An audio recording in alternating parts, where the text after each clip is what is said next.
Hey guys, how we're all doing? Welcome back.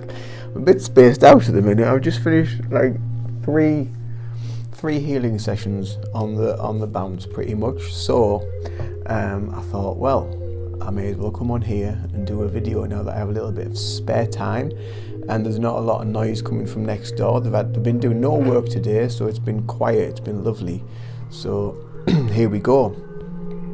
So with regards to the polls that have taken place on the channel, on the community, people have requested more information about my spiritual awakening, my story, my experiences. So I thought I would do a video about that. So I thought I would talk about me for a little bit to give anyone who's joined the channel who doesn't know much about me and wants to know a little bit more information about me, who I am, where I'm located, what I do between all my different things that I get up to, then here we go.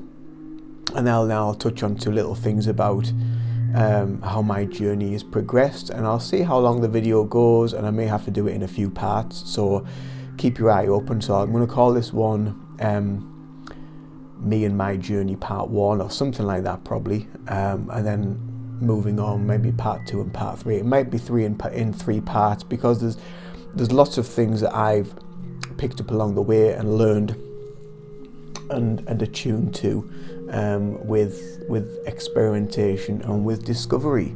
So here we go. So who am I? So my name's Ian Robinson, or Ian Thomas Robinson is my middle name. I am 42. I am in Darlington in the northeast of England, and I'm a Reiki master teacher, and I also work in retail in the supermarket. I'm not going to go into the name of the supermarket or who they are or what I do really there, because you know what employees can be like. If they find you talking about them or anything, then they'll be like, hey, you shouldn't be talking about that. So yeah, so I've been there and I've done that, and I've been in trouble for saying things about companies before on platforms, on social media. So I'm not going to do that again, because I know what they're like. They're all tainted with the same brush, basically. So anyway, right, so yes, so I was born on the 4th of June. I'm going to go all the way back. I was born on the 4th of June 1980 at £8 10 ounces, I do believe.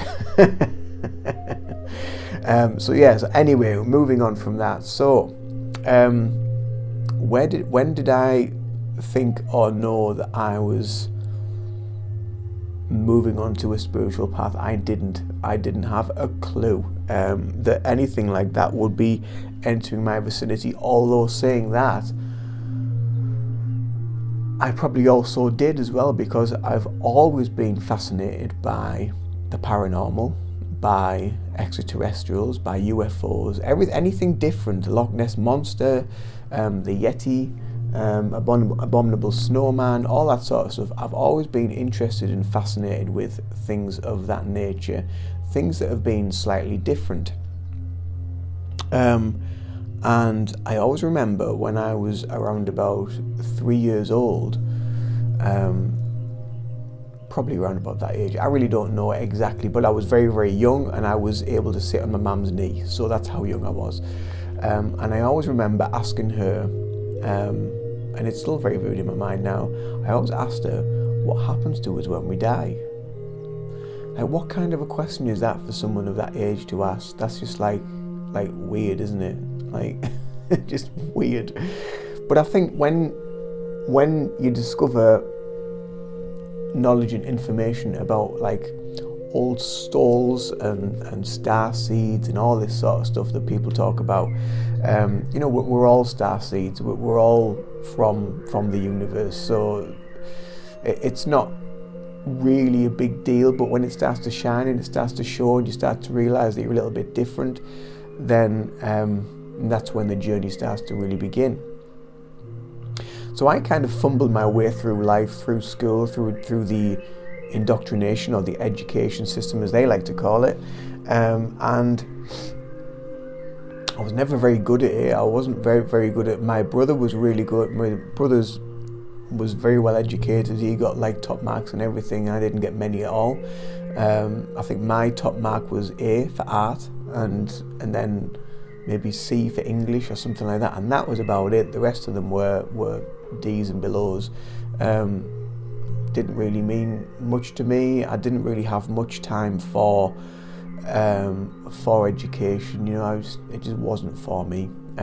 So there we go. I was always more of a, suppose being a Gemini, which is what I am, more of a flighty, airy sort of guy, and I was more interested in creation, drawing, painting, art, and yeah, just stuff that was a little bit more, I suppose, out there for most people, whereas all the other kids at school were always interested in sports, in football, or in, you know, a lot of them were quite intelligent and were into maths and those sorts of classes. I just wasn't interested in any of that whatsoever. Never had to use maths at all, apart from maybe adding and subtracting, and maybe a little bit of division now and again, but other than that, I've never had to use trigonometry, which is something that I asked one of our teachers actually in maths class, and I said to him, you know, what are we going to use this for in everyday life? And even he didn't really know. He said the only thing that I can really think of is if you're going to be working at funeral directors and make coffins. That's the only thing that he could think of. So there we go. There may be more to it. You tell me, you let me know if you're into all that sort of stuff. I just never was. It just wasn't for me. So yeah.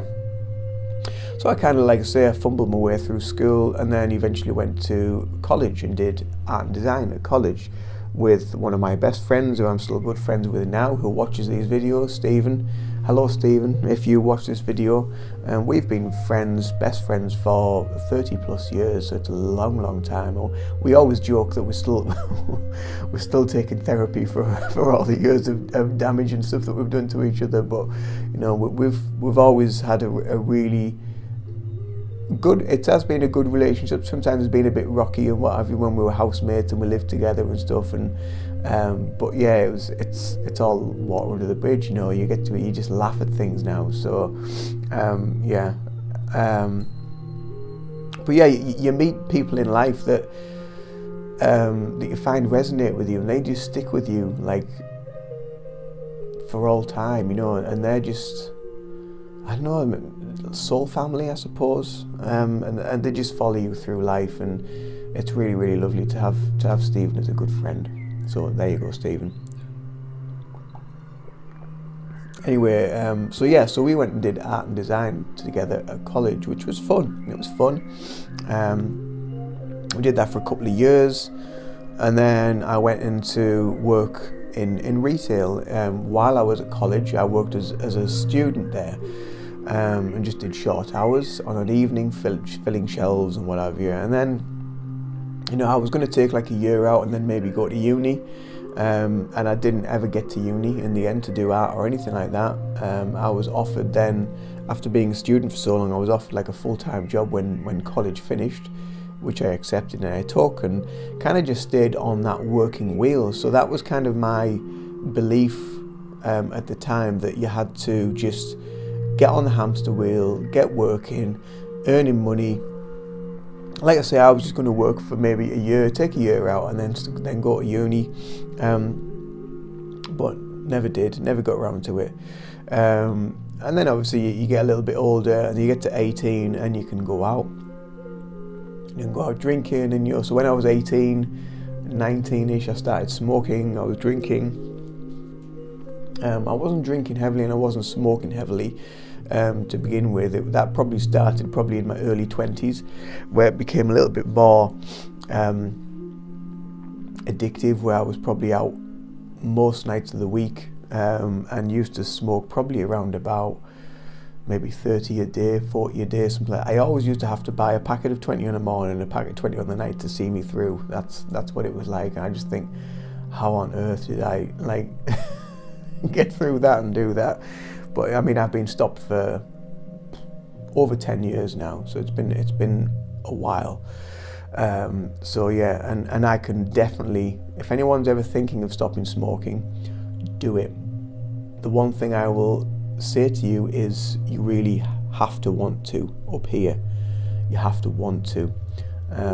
If you don't really want to, you won't. You will keep going. And I tried to stop several times, and it was in the end that I was just like, I was sick of having colds, I was sick of being ill, I was sick of having chest infections, I was sick of the price of the bloody things going up, and I was just like, I can't afford to pay for these. I mean, what are they actually giving me? You know, I'm just feeling worse and worse all the time. And so in the end, and there was a few of us actually at work that all decided to stop at the same time, and there was only 2 of us that continued out of the 4. There was only 2 of us that kept going and actually stopped.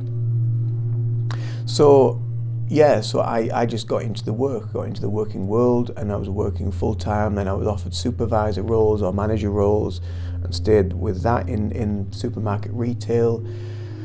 And as these sort of formative working years went on, I knew that I was slightly different, and I had obviously I've made a video about my sexuality and what have you, so I knew that I had leanings towards men or towards guys, and I was wanting to explore further with this, obviously, as you're starting to understand yourself a little bit further. But it wasn't until sort of maybe about 25 when I eventually came out and let everybody know, and everybody was fine about it, really supportive, which is really, really good. And that was like a big relief, really, especially from my parents, you know, to tell my parents that, because they probably thought, you know, about maybe grandchildren or whatever, or maybe they had just thought, you know, I'd be getting married or getting hooked up with a woman or whatever. You know, I did date a few girls, just never really, it wasn't really for me, just didn't really enjoy it. So that was that. And then it was probably about my mid-20s. I was probably a little bit younger. So this house that I'm in currently, I've been in this house all my life. This was my parents' house, and they decided to move. So when I was 22, 23, something like that, I decided to buy this house off them, and I thought it was a really, really good time to buy, because house prices were really quite low for that time. I mean, it's over double what I I paid for it now, but at the time it was a really good price. And it's just like a 2 up, 2 down terrace house, but it serves its purpose, and it's got enough space for us to live in. And it served me well for all those years that I was on my own and single. So yeah, and I mean, you know, I've had some crazy parties in here, crazy New Year's Eve parties, Halloween parties. There's been all sorts of real fab fun things happening in this house over the years. And so anyway, it got to about my mid-20s where I'd been through a breakup with a guy that I'd been with for about a year, and it really, really hurt. It really hurt me. And that was probably my first proper relationship that I'd been in. It was my first proper relationship that I'd been with a guy, with somebody that I actually cared about and wanted to be with. And you always think that first one's going to be the one, but it obviously very rarely is. So that hurt a lot. So there was a lot of healing needed from that. So at the time, my form of healing was drink and cigarettes, and lots of emotion, lots of bouts of emotion, which is healthy to a degree, but not to the degree that I was doing it, of being quite moody, angry, aggressive, not sleeping well, not a good rounded character all round, really. And it was probably 26-ish. So from around about 25, I was having issues with alcohol, and I was drinking a lot, like every night.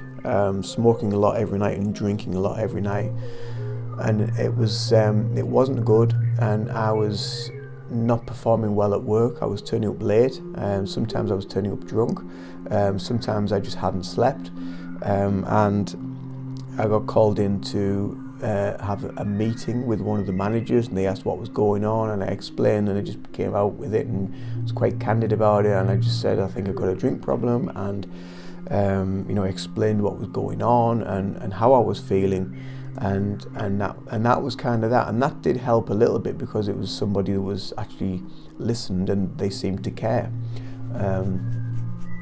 and anyway, he kind of he did give me a bit of a talk, and it kind of made sense, so I kind of went away to try to sort myself out, so I think got a bit of time off work or whatever just to try and sort myself out, and I did for a short period of time, but then it started again, and it's a bit like cycles. These things go around and around in cycles, and anyway, this kind of stuff went on for probably for a couple of years, and then in the end it got to a point where I was just I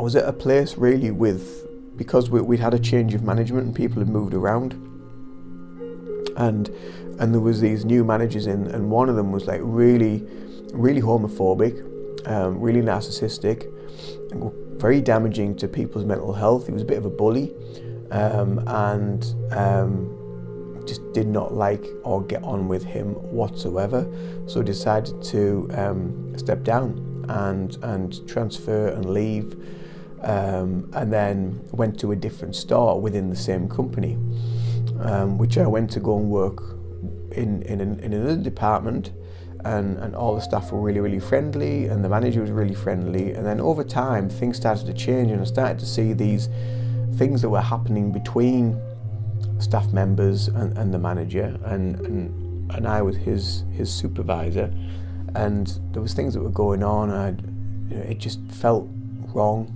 and it just felt as though everyone was against each other, and this happened over a few years. It wasn't just straight away, and it was during this time that my kind of mental health caught up with me, and I think my mental health had been there from quite early on with regards to the drinking, the smoking heavily, and going out quite a lot, and always looking out for a solution, looking to the exterior for the answer, whereas as we know now the answer is always from within. So it was a really dark time for me, and a lot of people might call it dark time of the soul, things like that, but this is even before I was diagnosed with depression or anxiety or anything like that. So when I was in my probably late 20s,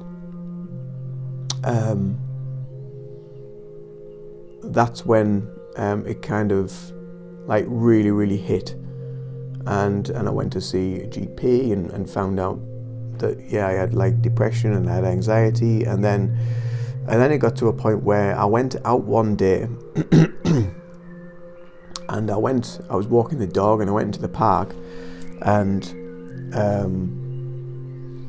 I got so far in the park, and I just felt my heart starting to race and get faster and faster and faster, and my hands were starting to tingle, my feet were starting to tingle, and I thought, what is this? This is something a bit weird. This feels like something is about to just go bang. I just need to go home. So I went home, and felt fine there. Once I'd calmed down and got sat down and relaxed and stuff, felt fine. Then the next day I went out and took the dog out again, and it was the whole world was just black and white. It was just literally just, it looked as, when I was looking, it was just black and white. I just felt so low with everything. And I mean, obviously I'd been through a few relationships by this time, and each time it had been each relationship had been very rocky, or it was just A lot of them might have just been like one night stands or whatever, and just trying to find my feet and all that sort of stuff. So it wasn't a place of stability or security. So there was a lot of that going on, and then so this next time I gone out, and it was all like kind of just black and white outside what I was seeing. I was just like, this is weird, and I just went and sat down on a bench, and I just sat and I just looked at the world around me, and I just thought, there must be something more to life than just this work, eat, sleep and repeat. There must be something more, because this is just, I just didn't want to do it anymore. I just did not want to do it anymore. It was just so depressing. But I kept going for, obviously for family, for loved ones, for friends. I just felt I have to keep going. So anyway, I went back to the doctors about this thing that had happened the day previously, and they'd said, oh, it sounds like you've had a panic attack. I was like, oh, not something else. So they gave me some more medication on top of the medication that I was already on. And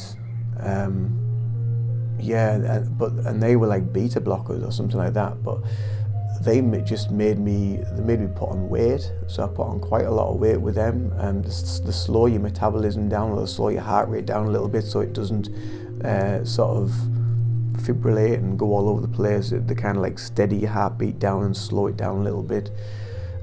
Plus I was already on the other medication, which was just kind of making me like a zombie, really. And